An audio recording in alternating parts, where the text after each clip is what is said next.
Thank you जी। अब हम मुख्तलिफ इंडिकेटर से एसिड बेस जांच करेंगे। सबसे पहले हम नीला लिटमस पेपर लेंगे,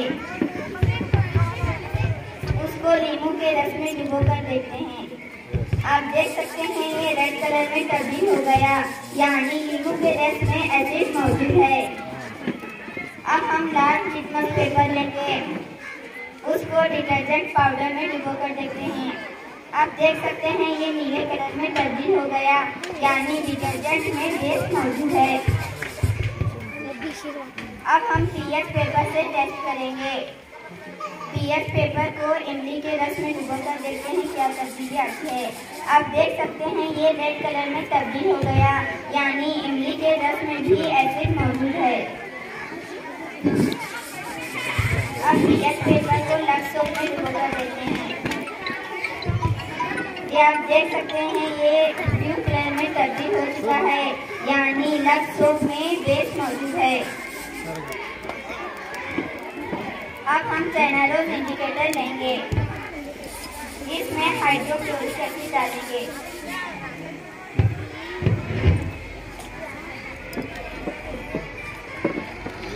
आप देख सकते हैं ये ग्रीन कलर में तब्दील हो चुका है, यानी हाइड्रोक्लोरिक एसिड एक एसिड है। अब हम फेनाफ्थलीन इंडिकेटर लेंगे, उसमें दही मिलाकर देखते हैं। आप देख सकते हैं इसमें कुछ तब्दीली नहीं आई। अब हम मिथाइल ऑरेंज लेंगे, अब हम ऑरेंज का जूस लेंगे।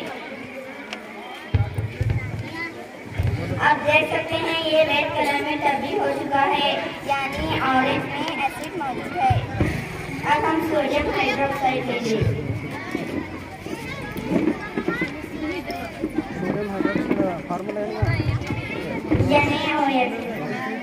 अब हम इसमें मिथाइल ऑरेंज डालेंगे।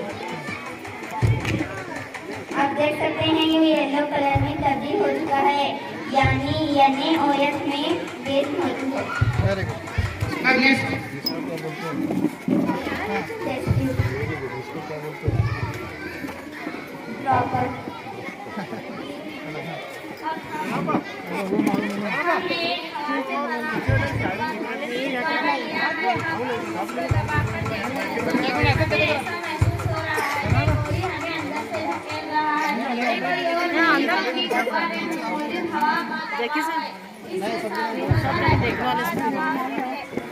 हमने बीकर में मिट्टी ली है, अब मैं इसमें पानी डाल रही हूँ।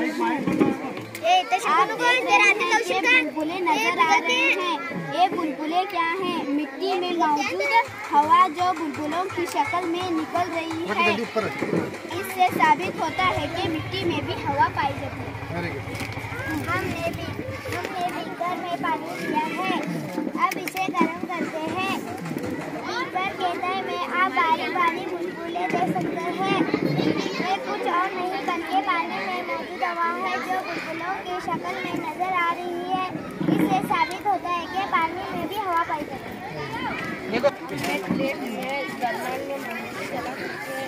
लाल सियाही वाला पानी है। हम सबको पता है कि गिलास में हवा मौजूद होती है, हम इसके ऊपर ढकेंगे। बत्ती थोड़ी देर जलती रहे और फिर बुझ गई। हवा में ऑक्सीजन होता है, वो मोमबत्ती जलती रही और ऑक्सीजन खत्म हो गई तो मोमबत्ती भी फिर बुझ गई। जितनी उसमें ऑक्सीजन थी उतनी जगह खाली हो गई तो पानी उतना ऊपर चढ़ गया। हमने जार लिया है और जार में पानी डाला है, खाली गिलास लिया है। हम ये जानेंगे जार टेबल में आवाज बढ़ाकर बोले इतना सा। चलिए देखते हैं हम गिलास को टाइम पर सीधा गैस करने वाले। अब ये खट्टा है, थोड़ा सा भी पानी थोड़ा सा भी पानी मौजूद नहीं हुआ गिलास के अंदर, इसलिए कि हवा को बाहर रही है, पहले नहीं हो सकती, पानी मौजूद नहीं हुआ। अब हम गिलास को थोड़ा सा चढ़ा करके देखेंगे। आप देख सकते हैं बुलबुले शक्ल में हवा बाहर आ रही है, यानी इससे साबित होता है कि सभी चीज़ों में हवा मौजूद है। खाली गिलास में क्या रहता है?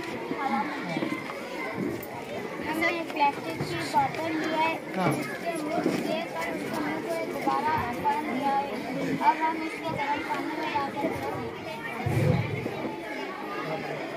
आप देख सकते हैं कि गुब्बारा फूल गया है। अब हम इसको ठंडे पानी में डालकर देखते हैं। आप देख सकते हैं कि गुब्बारा पिघल गया है। इससे हमको ये पता चलता है कि हवा गर्म करने पर क्या होती है? फैलती है। बोलो। हमने 2 हवा से भरे हुए गुब्बारों को एक लकड़ी से कुछ फासले पर बांधा है। अब हम दोनों के दरमियान फूंक कर देखते हैं कि क्या होता है। आपने देखा कि दोनों एक दूसरे के करीब आते हैं, इसलिए हवा के गुब्बारों के दरमियान हवा का दबाव तेज रफ्तार फूंक से कम हो जाता है। हमने टाइप्स ऑफ हीट ट्रांसफर के मुताबिक जानेंगे। कंडक्शन, हमने स्टील की पट्टी ली है, ईंटों के दरमियान फांसा है। अब थोड़े थोड़े फासले पर मोमबत्ती के टुकड़े लगाए हैं।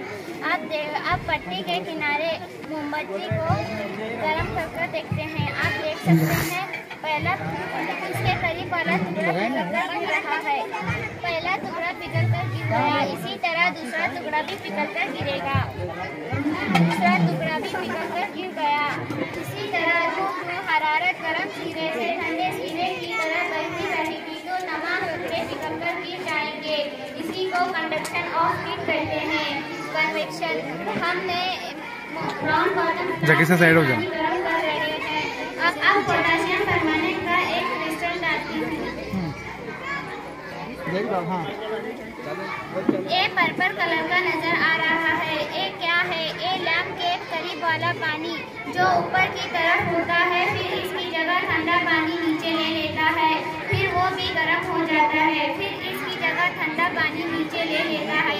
इसी तरह करते करते तमाम पानी गर्म हो जाता है। इसी को कन्वेक्शन ऑफ हीट कहते हैं।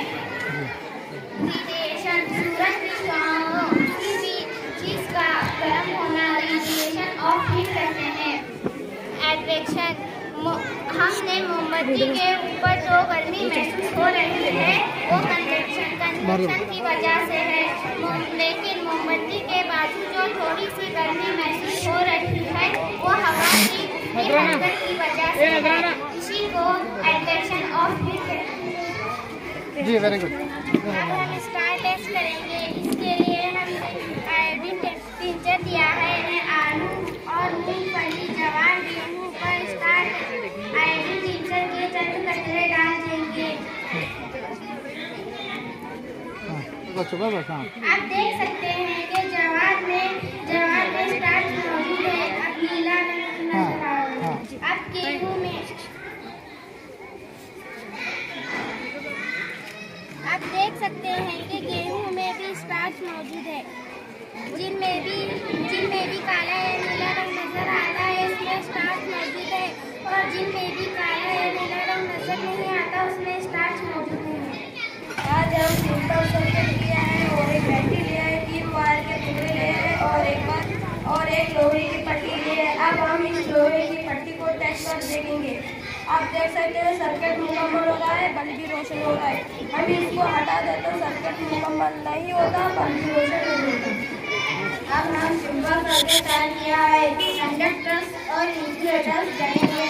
अब हम देखेंगे चीजों में से कंडक्टर्स होते हैं और इंसुलेटर्स होते हैं। सबसे पहले लेंगे हम स्टील का चम्मच, इससे बल्ब रोशन हो रहा है, इसका मतलब यह है कंडक्टर। अब लेंगे हम कांच, इससे बल्ब रोशन नहीं होता, इसका मतलब यह है इंसुलेटर। अब लेंगे हम लोहा, लोहे से बल्ब रोशन हो रहा है, इसका मतलब यह है कंडक्टर। अब लेंगे हम कागज, कागज से बल्ब रोशन नहीं होता, इसका मतलब यह है इंसुलेटर। अब लेंगे हम ग्रेफाइट, इससे बल्ब रोशन हो रहा है, ग्रेफाइट भी कंडक्टर है। अब लेंगे हम पत्थर, पत्थर से बल्ब रोशन नहीं हो रहा, इसका मतलब यह है इंसुलेटर। अब लेंगे हम तांबा, तांबे धागे से बल्ब रोशन होता है, इसका मतलब ये है कंडक्टर। अब लेंगे हम प्लास्टिक की पाइप। प्लास्टिक के पाइप से बल्ब रोशन नहीं हुआ, इसका मतलब ये है इंसुलेटर। अब लेंगे हम पीतल से बल्ब रोशन हो रहा है, इसका मतलब ये है कंडक्टर। अब लेंगे हम लकड़ी से बल्ब रोशन नहीं हो रहा, इसका मतलब ये है इंसुलेटर। अब लेंगे हम एल्यूमीनियम की तार। एल्यूमीनियम भी कंडक्टर है। अब लेंगे हम मैग्नेट। इंसुलेटर है। आप देख सकते हैं बल्ब रोशन नहीं हो रहा। पीछे हाँ बैठो, चलो वीडियो दिखलाता हूँ। इससे बल्ब रोशन हो रहा है, इसका मतलब ये है कंडक्टर। गोल्ड। अब लेंगे हम चांदी। इससे बल्ब रोशन हो रहा है, इसका मतलब ये है कंडक्टर। अब लेंगे पानी भी कंडक्टर है, बल्ब रोशन हो रहा है, आप देख सकते हैं यहाँ पे जी।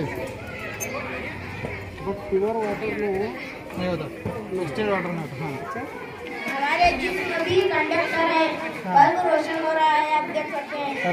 Very good. हमने गिलास में पानी लिया है, ये मेरे पास एक कागज है। अब मैं इस कागज से गिलास चालू करती हूँ। अब आना है क्या तो बराबर था बोल। अब आप देख सकते हैं कि पानी नहीं गिर रहा है, हवा नीचे से दबाव डाल रही है। सबसे पहले ऑक्सीजनेटेड ब्लड लंग्स से पल्मोनरी आर्टरीज के जरिए दिल के लेफ्ट वेंट्रिकल में पहुंच जाता है, फिर वहां से निकलकर लेफ्ट वेंट्रिकल में पुश किया जाता है।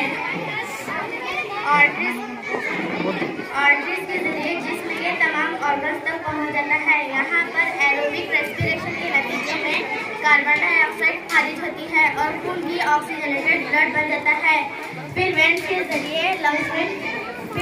जरिए दिल में पहुंच जाता है। राइट एट्रियम से निकलकर राइट वेंट्रिकल में पुश किया जाता है। पल्मोनरी वेंस के जरिए लंग्स में पहुंच जाता है। यहाँ कार्बन डाइऑक्साइड को खारिज करके ऑक्सीजन को ले लेता है। यही चक्कर कंटिन्यू चलता रहता है, जिसे ब्लड सर्कुलेशन कहते हैं या दौरान खून। मुख्तलिफ हरकत और सरगर्मियों को अंजाम देने के लिए हमारे जिस्म में मुख्तलिफ किस्म के जोड़ होते हैं। Number 1 ball and socket joint, ऐसा जॉइंट जिसमें एक हड्डी का गोल सिरा दूसरे हड्डी के जोड़ में फंसा रहता है बॉल एंड सॉकेट जॉइंट कहलाता है, जैसे कि कंधे का जॉइंट और पैरों का जॉइंट।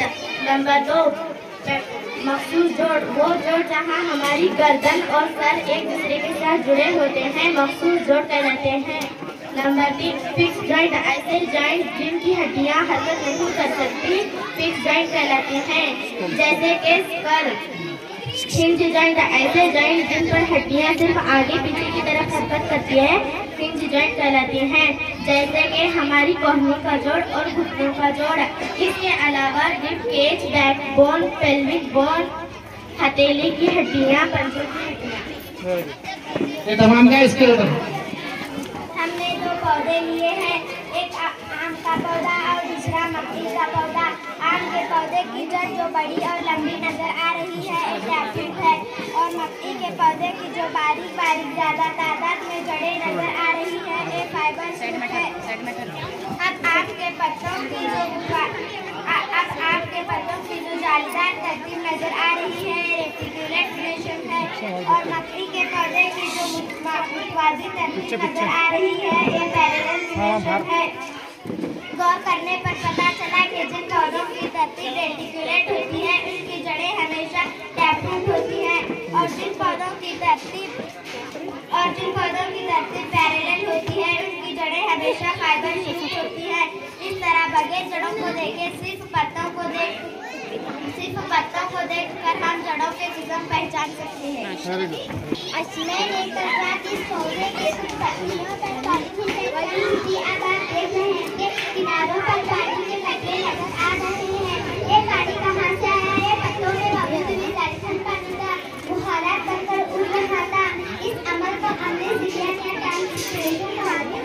Inspiration, very good. कल हमने सफेद कड़ू लेकर इसके डंडल को दरमियान से चीरकर एक हिस्सा लाल स्याही में और दूसरा हिस्सा नीली स्याही में डाल दिया था। आज आप देख सकते हैं पंखुड़ियों में रंग साफ तौर पर नजर आ रहा है।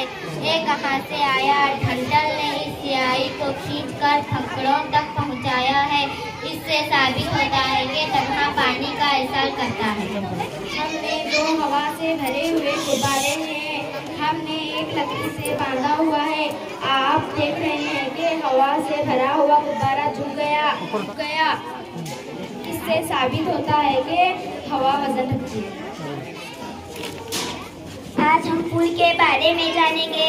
फूल के 4 हिस्से होते हैं, सेपेस, पेटल्स, पिस्टिल, स्टेमेन। ये जो आपको हरे रंग का नजर आ रहा है ये सेपेस है। नंबर 2, ये जो आपको रंग बिरंगे खूबसूरत नजर आ पेटल्स है। नंबर 3, ये जो आपको ऊपर से नीचे तक लंबी शक्ल नजर आ रही है ये पिस्टिल है। नंबर 4, लाल रेशे और पीली टोपी नुमा नजर आ रहे हैं ये स्टेमेन है। अब हम इसके काम जानेंगे। सेपेस पेटल्स को सपोर्ट देते हैं। पेटल्स कीड़े मकीड़ों को अपने तरफ कशिश करते हैं। पिस्टिल के 3 हिस्से होते हैं, एक कलगी, स्टाइल, बैजादान। बैजादान में छोटे छोटे एग्स पाए जाते हैं। Number 4, stamen. स्टेमेन के 2 हिस्से होते हैं, एक फिलामेंट। जीरादान में पोलन्स पाए जाते हैं। जब पिस्टिल के कलगी पर गिरते हैं तो स्टाइल से होते हुए बैजादान पहुंच जाते हैं। पोलन और एग्स मिलकर फर्टिलाइजेशन होता है, जैसे जायकोट बनता है। फिर आगे चलकर बैजादान फल बनता है और बैजा बीज बनता है। इस तरह फल से फिर दूसरा पौधा उगाता है। ये चक्कर चलता रहता है। अब हम प्रोटीन टेस्ट करेंगे। हमने अंडे की सब्जी ली है और यहाँ पानी, कॉपर सल्फेट, कास्टिक सोडा भी लिया है। सबसे पहले टेस्ट में अंडे की सब्जी लेंगे, फिर इसमें 10 कतरे पानी मिलाएंगे, फिर इसमें 3 कतरे कॉपर सल्फेट मिलाएंगे। तुम्हारा फोन एनुल का रंग पर्पल कलर में तब्दील हो गया है। इसका मतलब अंडे में प्रोटीन मौजूद है।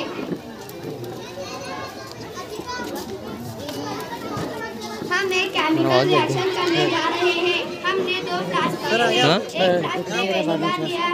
वो जनाब फोन में गया। पानी लिया है। अब वेनिगर में बेकिंग सोडा डालकर देखते हैं। जनाब करने में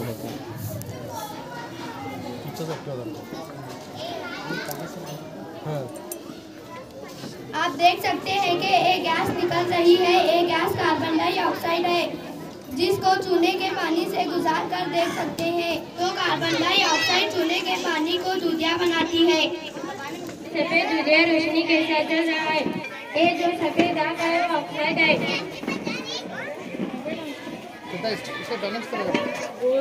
हम कंघी को बालों से रगड़ कर देखते हैं।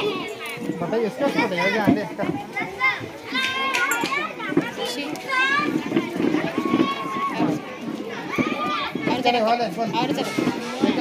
जब हम कंघी को बालों से रगड़ते हैं तो इलेक्ट्रिकली चार्ज हो जाता है। फिर एक कंघी के कागज के छोटे टुकड़ों पर इलेक्ट्रिक फोर्स लग जाती है और इन्हें अपनी तरफ खींच लेती है। आज हमने एक मैग्नेट लिया हुआ है, धागे से बांधकर लटकाया हुआ है। आप इसको कहीं भी घुमाएं, बिल आखिर वही सेंटीमेंट हिलेगा। मैग्नेटिस का जो किनारा नॉर्थ की तरफ रुख किया हुआ है वो नॉर्थ पोल है, जो साउथ की तरफ रुख किया हुआ है वो साउथ पोल है। आज हम मैग्नेटिक मटेरियल और नॉन मैग्नेटिक मटेरियल जानेंगे। मेरे हाथ में मैग्नेट है। अब हम पिस्टल को लगाकर देखेंगे, ये नहीं चिपक रहा, इसका मतलब नॉन मैग्नेटिक मटेरियल। अब हम एल्यूमिनियम को लगाकर देखेंगे, ये नहीं चिपक रहा, इसका मतलब नॉन मैग्नेटिक मटेरियल। अब हम ग्राफाइट को लगाकर देखेंगे, ये भी नहीं चिपक रहा, इसका मतलब नॉन मैग्नेटिक मटेरियल। अब हम तांबे को लगाकर देखेंगे, ये नहीं चिपक रहा, इसका मतलब नॉन मैग्नेटिक मटेरियल। अब हम प्लास्टिक पाइप को लगाकर देखेंगे, ये नहीं चिपक रहा, इसका मतलब नॉन मैग्नेटिक मटेरियल। अब हम लकड़ी को लगाकर देखेंगे, ये भी नहीं चिपक रहा, इसका मतलब नॉन मैग्नेटिक मटेरियल। अब हम कांच को लगाकर देखेंगे, ये भी नहीं चिपक रहा, इसका मतलब नॉन मैग्नेटिक मटेरियल। अब हम रबड़ को लगाकर देखेंगे, ये भी नहीं चिपक रहा, इसका मतलब नॉन मैग्नेटिक मटेरियल। अब हम लोहे को लगाकर देखेंगे, ये चिपक रहा है, इसका मतलब मैग्नेटिक मटेरियल। अब हम पत्थर को लगाकर देखेंगे, ये नहीं चिपक रहा, इसका मतलब नॉन मैग्नेटिक मटेरियल। अब हम कागज को लगाकर देखेंगे, ये नहीं चिपक रहा, इसका मतलब नॉन मैग्नेटिक मटेरियल। अब हम स्टील को लगाकर देखेंगे, ये भी नहीं चिपक रहा, इसका मतलब नॉन मैग्नेटिक मटेरियल। हमने दो बार मैग्नेट लिया है, हमने इसको कार पर चिपकाया हुआ है। आप देख सकते हैं कि हमने दोनों मैग्नेटिस के नॉट को ही किया है। अब हम ग्रीन कार को थोड़ा आगे लेकर देखेंगे। आप देख सकते हैं कि ऑरेंज कार ऑटोमेटिक ही आप पीछे जा रही है। इसका मतलब है कि यकसा कुतुबैन एक दूसरे को दफा करते हैं। अब हम एक नॉर्थ और एक साउथ को देखेंगे। हम थोड़ा ऑरेंज कार को थोड़ा आगे लेंगे। आप देख रहे हैं कि नॉर्थ पोल और साउथ पोल जुड़ गए हैं। इसका मतलब है कि गैर यकसा कुतुबैन एक दूसरे को कशिश करते हैं।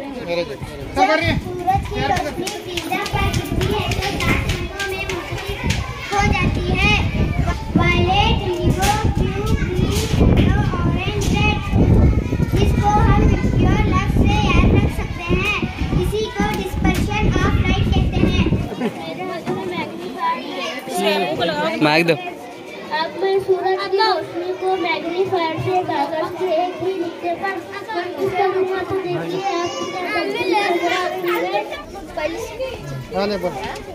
आप देख रहे हैं कि कागज जल रहा है।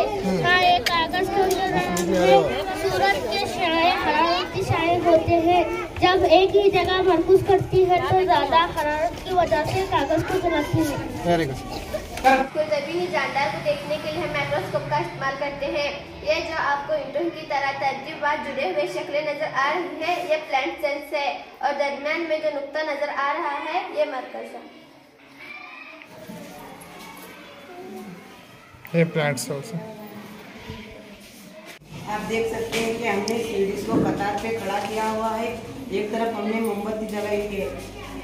आप लेते हैं, आप कोई बैठ कर देखें, आपको मोमबत्ती की लौ नजर आ रही है। अरे सर, अब मैं दरमियानी सीढ़ी को थोड़ा हटाता हूँ, आप नजर आ रही है। अब मैं दोबारा खड़ा करता हूँ, आप नजर आ रही है। इससे साबित होता है कि रोशनी हमेशा खत्ते मुस्तकिल में सफर करती है। स्पिन व्हील कैमरे के बारे में जानेंगे। स्पिन व्हील कैमरा एक सादा कैमरा है। आज हम देखेंगे कि मोमबत्ती की छवि स्पिन व्हील कैमरे में किस तरह नजर आती है। ट्रेसिंग पेपर स्क्रीन है नहीं। क्या आपको स्पिन व्हील कैमरे में होलोग्राम देख रहे हैं? होलोग्राम या होलोग्राफी एक ऐसा मल है जिसमें पकड़ो के साथ साथ आवाज को भी रिकॉर्ड कर सकते हैं और 3D इमेज हासिल होती है जिसमें डिफ्रेक्शन ऑफ लाइट वाला अमल होता है। हम होलोग्राम देख रहे हैं। होलोग्राम या होलोग्राफी एक ऐसा अमल है जिसमें आवाज के साथ साथ रोशनी को भी रिकॉर्ड कर सकते हैं और 3D इमेज हासिल होती है जिसमें डिफ्रेक्शन ऑफ लाइट वाला अमल होता है। दरवाजा बंद करो एक मिनट।